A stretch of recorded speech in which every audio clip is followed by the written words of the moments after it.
بھائی اور دوستو، گزشتہ جمعہ کے بیان میں آپ کے سامنے 4 باتوں کی طرف توجہ دلائی تھی کہ جن کا اہتمام کرنے کی بنا پر اور دھیان دینے کی بنا پر معاصی سے بچنا نصیب ہوتا ہے۔ اور آج آپ کے سامنے انشاءاللہ العزیز اسی سے متعلق چند ایک باتیں آپ کی خدمت میں عرض کروں گا۔ انسان ہونے کے ناطے ہر شخص خطا کا پتلا ہے، لیکن بہترین انسان وہی ہے جو خطا کرنے کے بعد پھر اللہ تعالیٰ کی طرف متوجہ ہو جائے اور اسے اپنی غلطی کا اور اپنی خطا کا احساس ہو جائے کہ اس نے اپنے خالق کی نافرمانی کی ہے، اور اس کا احساس کرتے ہوئے توبہ استغفار کر لیتا ہے، اللہ تعالیٰ سے معافی مانگتا ہے، تو ایسے بندے کی اللہ کے ہاں بڑی قدر ہے، اور اللہ تعالیٰ غفور الرحیم ذات ہے۔ ایسے لوگوں کے لیے اللہ کی طرف سے بخشش کا اور مغفرت کا اعلان ہوا ہے۔ انبیاء علیہ الصلاۃ والسلام کی ہستیاں ہیں جنہیں اللہ تعالیٰ نے معصوم پیدا فرمایا ہے کہ جہاں خطا کا، کمی بیشیوں کا تصور ہی نہیں، اور انبیاء کے بعد نبی کے صحابہ ہیں جنہیں اللہ رب العزت نے محفوظ پیدا فرمایا، جنہیں اللہ نے محفوظ بنایا ہے، اور پھر باقی عام لوگ، بعد میں آنے والے لوگ انسانی تقاضے کی بنا پر، بشری تقاضے کی بنا پر جن سے کمی بیشیوں کا صدور ناممکن نہیں ممکن ہے۔ اس لیے اللہ کے حبیب علیہ السلام نے فرمایا کل بنی آدم خطاء وخیر الخطائین التوابون، کہ بنی آدم خطا کار ہے، حضرت آدم کی اولاد خطا کار ہے، لیکن فرمایا کہ بہترین خطا کار وہ ہے التوابون، جو خطا کرنے کے بعد پھر توبہ بھی کر لیتے ہیں، فرمایا یہ بہترین ہے۔ غلطی کرنے کے بعد اس پر اصرار کرنا یہ شیطان کا طریقہ ہے، غلطی کرنے کے بعد اس پہ اصرار کرنا اور حجت بازی کرنا یہ شیطان کا طریقہ ہے، اور کہیں کمی بیشی ہو جائے پھر اللہ کی طرف رجوع کرنا اور متوجہ ہونا یہ اللہ کے نیک بندوں کی نشانی ہے۔ اس لیے ہر وقت اپنے اللہ سے توبہ اور استغفار اور معافی مانگنے کی ضرورت ہے۔ حدیث پاک میں آتا ہے، نبی کریم علیہ الصلاۃ والسلام نے ارشاد فرمایا کہ میں روزانہ 100 مرتبہ استغفار کرتا ہوں، اور ایک روایت میں آیا آپ نے فرمایا کہ روزانہ 70 مرتبہ، اور دوسری روایت میں فرمایا روزانہ 100 مرتبہ استغفار کرتا ہوں۔ ذرا غور کر لیجئے کہ ہمارے نبی سارے انبیاء کے سردار ہیں، سارے انبیاء معصوم ہیں، اور امام الانبیاء علیہ الصلاۃ والسلام بھی معصوم عن الخطا ہیں، پھر توبہ استغفار کا کیا مطلب ہے؟ فرمایا یہی ہے کہ آپ علیہ الصلاۃ والسلام کا استغفار کا اہتمام کرنا، اپنی امت کے لوگوں کو استغفار کی تعلیم دینا ہے، اور ان کو یہ بتانا ہے اور آگاہ کرنا ہے کہ امت کے افراد بھی ہر وقت استغفار کا اہتمام جاری رکھیں۔ خداوند عالم نے قرآن کریم میں توبہ استغفار کرنے کی باقاعدہ ترغیب دی ہے اور توبہ استغفار کرنے والوں کی فضیلت کو بھی اللہ نے بیان فرمایا۔ اور ایسے ہی لوگوں کے لیے جن سے کمی بیشی ہو جاتی ہے، اللہ رب العزت نے ایسے لوگوں کو مخاطب کر کے فرمایا، قل یا عبادی الذین، محبوب ذرا بتا دیجئے میرے ان بندوں کو، یا عبادی الذین اسرفوا، میرے وہ بندے جنہوں نے اپنے آپ پر ظلم کیا، اللہ کی نافرمانی کر کے، بغاوت کر کے اللہ کے ساتھ، اور محبوب خدا علیہ الصلاۃ والسلام کی تعلیمات، سیرت اور آپ کی سنتوں کو چھوڑ کر نافرمانی کا راستہ اختیار کر کے اپنے آپ پر ظلم کیا ہے، فرمایا لا تقنطوا من رحمت اللہ، اللہ کی رحمت سے مایوس مت ہونا۔ محبوب ذرا ان کو بتا دو، لا تقنطوا من رحمت اللہ، اللہ کی رحمت سے مایوس نہ ہونا۔ ان اللہ یغفر الذنوب جميعا، یقیناً بے شک اللہ تعالی سارے گناہوں کو معاف فرمانے والا، اللہ سارے گناہوں کو معاف کرے گا، اس لیے مایوس ہونے کی ضرورت نہیں ہے۔ یاد رکھیے شیطان کا طریقہ یہ ہے، اولاً وہ اللہ کے بندوں کو نافرمانی پہ ابھارتا ہے،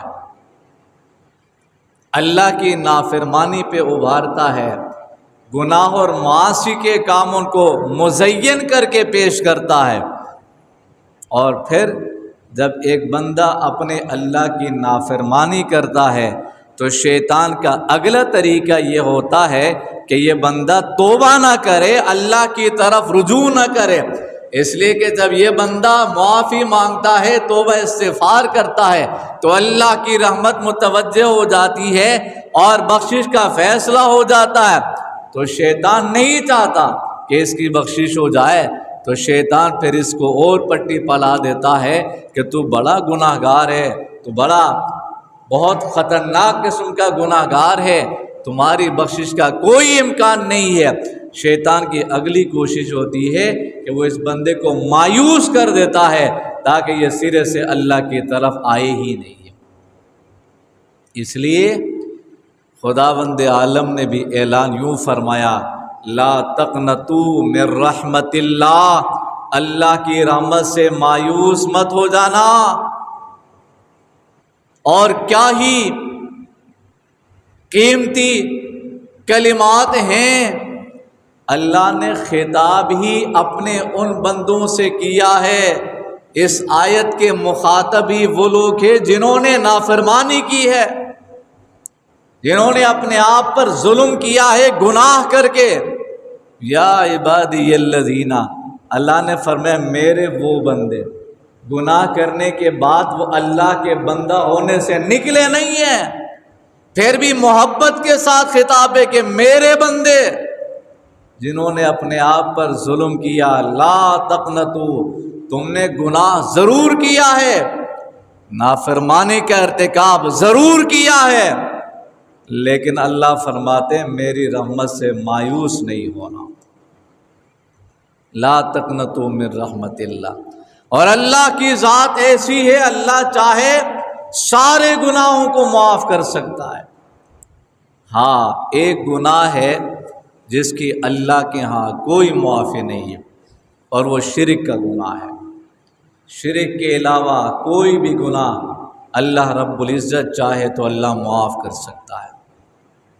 لا تقنطوا من رحمت اللہ، اللہ تعالیٰ کی رحمت سے مایوس نہیں ہونا۔ الا من تاب و آمن وعمل صالحا فاولئک یبدل اللہ سیئاتہم حسنات۔ اس آیت پر بھی غور کیجیے، ایسے لوگوں کے متعلق کیا ہی بہترین اللہ تعالیٰ کی طرف سے بشارت ہے۔ فرمایا جس نے توبہ کیا، الا من تابا، توبہ کیا، اللہ کی طرف متوجہ ہو گئے، گناہ کرنے کے بعد اس پہ اصرار نہیں کیا، متوجہ ہو گئے، اور اس کو یقین ہو گیا کہ جی آج دنیا میں اگر اپنے آپ کی بخشش اللہ سے نہ کروا سکے، توبہ استغفار نہیں کیا، تو قیامت کے دن کوئی بچا نہیں سکتا اللہ سے۔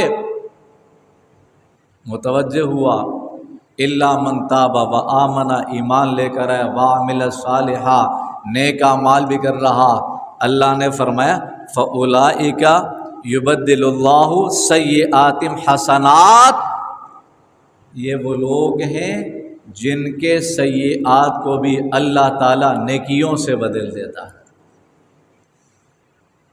اس لیے مایوس ہونے کی ضرورت نہیں ہے، سچے دل کے ساتھ توبہ استغفار کرے ایک نافرمان بندہ، تو اللہ کی طرف سے اعلان ہے کہ اللہ تعالیٰ سیئات کو بھی حسنات، نیکیوں سے بدل دیتا ہے، اللہ نیکیوں سے بدل دیتا ہے۔ فاولئک یبدل اللہ سیئاتہم حسنات، گناہوں کی بخشش تو ہو جاتی ہے، لیکن ساتھ ساتھ اللہ فرماتے ہیں ان کے سیئات بھی نیکیوں سے، حسنات سے بدل دیے جاتے ہیں۔ حدیث پاک میں آتا ہے، رسول خدا علیہ الصلاۃ والسلام نے فرمایا قطرتان محبوبتان، دو قطرے ہیں جو اللہ کے ہاں بڑے پسندیدہ ہیں، نہایت محبوب ہیں۔ دو قطرے اللہ کے ہاں بہت پسندیدہ ہیں۔ یہ کون سے دو قطرے ہیں؟ فرمایا ایک خون کا وہ قطرہ جو شہید کے جسم سے نکلتا ہے، ایک شہید جس نے اپنے اللہ کو راضی کرنے کے لیے اپنی جان کا نذرانہ پیش کرتا ہے، اور دشمن کی وار اور ضرب سے اس کے جسم سے خون نکلتا ہے۔ فرمائے شہید کے جسم سے نکلنے والا خون کا یہ قطرہ اللہ رب العزت کے ہاں بڑا پسندیدہ ہے، اور پھر اتنا پسندیدہ ہے، فرمایا شہید کا خون ابھی زمین پہ گرتا نہیں، اللہ رب العزت کی طرف سے بخشش کا فیصلہ ہو جاتا ہے۔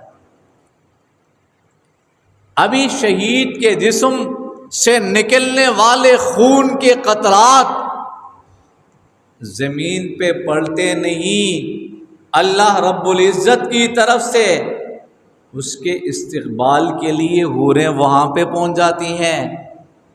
یہ اتنا عظیم الشان سعادت والی موت ہے شہید کی موت، کہ جس کے جسم سے نکلنے والا خون کا قطرہ اللہ رب العزت کے ہاں پسندیدہ ہے، یہ نبی کا اعلان ہے۔ اور نمبر 2، وہ کون سا قطرہ ہے جو اللہ کے ہاں بہت پسندیدہ ہے؟ فرمایا دوسرا پسندیدہ ایک گناہ گار بندے کی آنکھوں سے نکلنے والے آنسوؤں کا قطرہ ہے۔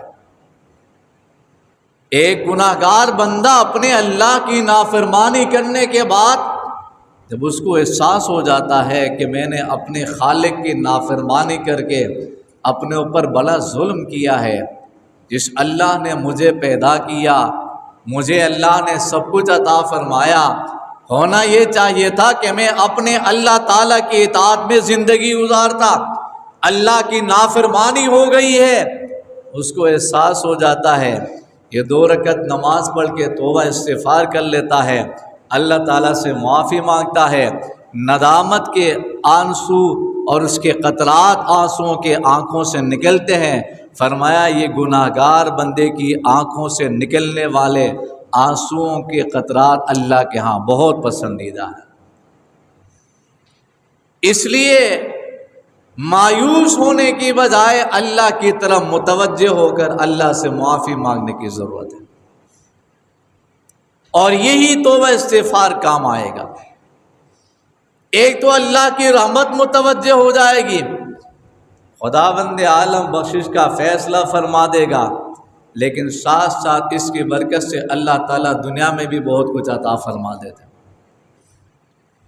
اللہ تعالیٰ اس کی برکت سے دنیا میں بھی بہت کچھ عطا فرما دیتے ہیں۔ چنانچہ قرآن کریم کی دوسری جگہ آیت موجود ہے، استغفروا ربکم انہ کان غفارا یرسل السماء علیکم مدرارا ویمددکم باموال وبنین ویجعل لکم جنات ویجعل لکم انہارا۔ اس آیت کا مفہوم بتانے سے قبل میں حسن بصری رحمۃ اللہ علیہ کا جملہ دہرانا چاہتا ہوں، پھر اس آیت کا مفہوم بھی اچھی طرح سمجھ میں آ جائے گا کہ حسن بصری رحمۃ اللہ علیہ کا واقعہ بڑا مشہور ہے۔ ایک صاحب ان کے پاس آئے، وہ اپنے رفقا کے ساتھ بیٹھا ہوا ہے، اور آ کر ایک شخص کہتا ہے کہ حضرت کوئی عمل اور وظیفہ مجھے بتا دیجئے، میں معاشی طور پر بڑا پریشان ہوں، مالی طور پر بڑا میں پریشان ہوں، کوئی وظیفہ بتائے۔ جیسے آج کل ہوتا ہے، لوگ مختلف عاملوں کے پاس پھرتے رہتے ہیں، کوئی عمل بتا دے، دیکھ لیجئے کسی نے جادو تو نہیں کیا، کسی نے سحر تو نہیں کیا، کام متاثر ہے، تجارت آگے نہیں بڑھ رہی، کاروبار ٹھپ ہو گیا ہے، پھر وہاں سے الٹے سیدھے مسائل لے کر آ جاتا ہے، مزید پریشانی کا شکار ہو جاتا ہے۔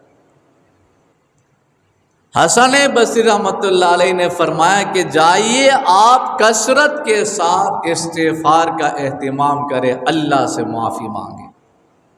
ذرا توجہ کے ساتھ اس واقعے کو سن لینا، اور اس نیت سے سن لینا کہ ہم بھی ایسے تمام مواقع میں کسی اور در پہ جانے کی بجائے اللہ کے گھر میں آ کر اپنے اللہ سے مانگیں گے، اپنے اللہ سے سوال کریں گے، اپنے اللہ کے آگے ہاتھ پھیلائیں گے، اللہ تعالیٰ سارے مسائل حل فرمائے گا۔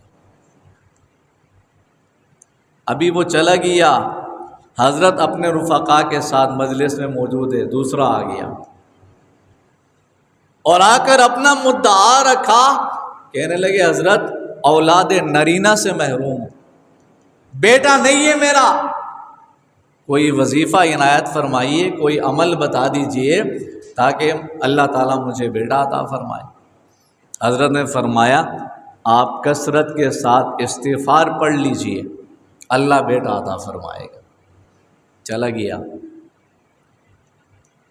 تھوڑی دیر کے بعد ایک اور آیا اور آ کر کہا کہ فصلیں ہماری تباہ ہو رہی ہیں، بارشیں نہیں ہو رہی، کاش سالی ہے، بہت پریشانی ہے، آپ کوئی طریقہ بتائے کہ بارشوں کا سلسلہ ہو جائے، کام ہمارا بن جائے۔ حضرت نے جواب میں فرمایا کثرت کے ساتھ استغفار کا اہتمام کر لیجیے۔ چلا گیا، حاضرین میں سے کسی نے کہا کہ حضرت آپ کے پاس 3 آدمی آئے اور تینوں کا مدعا الگ الگ ہے۔ ایک نے کہا اولاد نرینہ نہیں ہے، دوسرا کہتا ہے معاشی پریشانی کا شکار ہوں، اور تیسرا بندہ کہتا ہے بارشیں نہیں ہو رہی ہیں۔ اور آپ نے تینوں کو ایک ہی عمل، ایک ہی وظیفہ بتایا ہے، استغفار کا اہتمام کرنا بتلایا ہے۔ آخر وجہ کیا ہے؟ حضرت نے جواب میں قرآن کی آیت پڑھ لی، فَقُلْتُ اسْتَغْفِرُوا رَبَّكُمْ إِنَّهُ كَانَ غَفَّارًا يُرْسِلِ السَّمَاءَ عَلَيْكُمْ مِدْرَارًا وَيُمْدِدْكُمْ بِأَمْوَالٍ وَبَنِينَ وَيَجْعَلْ لَكُمْ جَنَّاتٍ وَيَجْعَلْ لَكُمْ أَنْهَارًا۔ فرمایا یہ وظیفہ میں نے نہیں بتایا، یہ عمل خود خداوند عالم نے بتایا ہے، استغفار کثرت کے ساتھ کر لو۔ یرسل السماء علیکم مدرارا، اللہ بارشیں برسائے گا، موسلادھار بارشیں اللہ برسائے گا۔ ہاں، وَيُمْدِدْكُمْ بِأَمْوَالٍ وَبَنِينَ، اللہ تعالیٰ مال میں بھی اضافہ فرمائے گا، اللہ تعالیٰ بیٹے بھی عطا فرمائے گا۔ وَيَجْعَلْ لَكُمْ جَنَّاتٍ وَيَجْعَلْ لَكُمْ أَنْهَارًا، اللہ تعالیٰ تمہارے باغات کو بھی آباد کرے گا، اللہ تعالیٰ تمہاری نہروں میں بھی پانی جاری فرمائے گا۔ کر تو لو استغفار، اس کا اہتمام تو کر کے دیکھ لیجئے۔ استغفروا ربکم، اپنے رب سے اپنے گناہ بخشواؤ، استغفار کا اہتمام کر لو، اللہ تعالیٰ کی رحمت متوجہ ہو جائے گی۔ اور اصل بات ہی یہی ہے کہ استغفار کرنے کی بنا پر، اللہ سے معافی مانگنے کی بنا پر اللہ کی رحمت متوجہ ہو جاتی ہے۔ اور جب اللہ کی رحمت متوجہ ہو جائے، اللہ تعالیٰ اپنے بندوں کی بخشش کا فیصلہ فرمائے، پھر ظاہر سی بات ہے یہ سارے وہ مسائل ہیں جو اللہ تعالیٰ کے اختیار میں ہیں، اللہ کی قدرت میں ہیں۔ اگر کوئی بیٹا دے سکتا ہے تو وہ اللہ کی ذات ہے، بارشیں کوئی برسا سکتا ہے کسی کے اختیار میں ہے تو وہ اللہ تعالیٰ کی ذات ہے۔ اللہ چاہے کسی کو بانس بنا دے، اللہ چاہے کسی کو اولاد نرینہ اور بیٹیاں دونوں عطا فرمائے، اللہ چاہے کسی کو صرف بیٹا دے دے، بیٹیاں دے دے، اللہ تعالیٰ چاہے کسی کے کاروبار کو ترقی عطا کرے، یہ تمام تر اختیارات کسی اور شخص کے پاس نہیں ہیں، یہ مخلوق کے اختیار میں نہیں ہیں، یہ سارے اختیارات اللہ رب العزت کے پاس ہیں، یہ سب اللہ کی قدرت میں ہیں۔ جب اللہ تعالیٰ کی قدرت میں ہے تو پھر ہم سوال کریں، مانگے بھی اللہ سے کرے، کسی اور سے نہ کرے۔ استغفار کے فوائد، ثمرات اور فضائل اپنی جگہ، اللہ تعالیٰ آخرت میں بخشش فرمائے گا، جنت عطا فرمائے گا، لیکن میرے بزرگوں بھائیوں، اس کے برکت سے اللہ تعالیٰ دنیا میں بھی نوازتا ہے۔ اس لیے اگر کہیں انسان ہونے کے ناطے کمی بیشیاں ہو جائے، اولاً کوشش ہونی چاہیے گناہ نہ ہو، لیکن اگر ایسا ہو جاتا ہے تو پھر ادھر ادھر کی ضرورت نہیں، اپنے اللہ کی طرف متوجہ ہو جائے، پھر مایوس نہیں ہونا۔ لا تقنطوا من رحمت اللہ، خطاب ہی گناہ گاروں سے۔ میرے بندو، کتنا پیارا خطاب ہے، میرے بندو جنہوں نے اپنے آپ پر ظلم کیا، مایوس نہیں ہونا، مایوس نہیں ہونا، آ جاؤ میرے پاس۔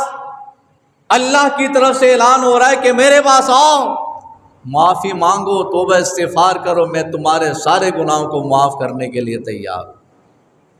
اس لیے ہر وقت ہم توبہ استغفار کا اہتمام کریں، جب اللہ کے پاس جائے تو پاک صاف ہو کر دنیا سے جائے۔ اللہ رب العزت ہمیں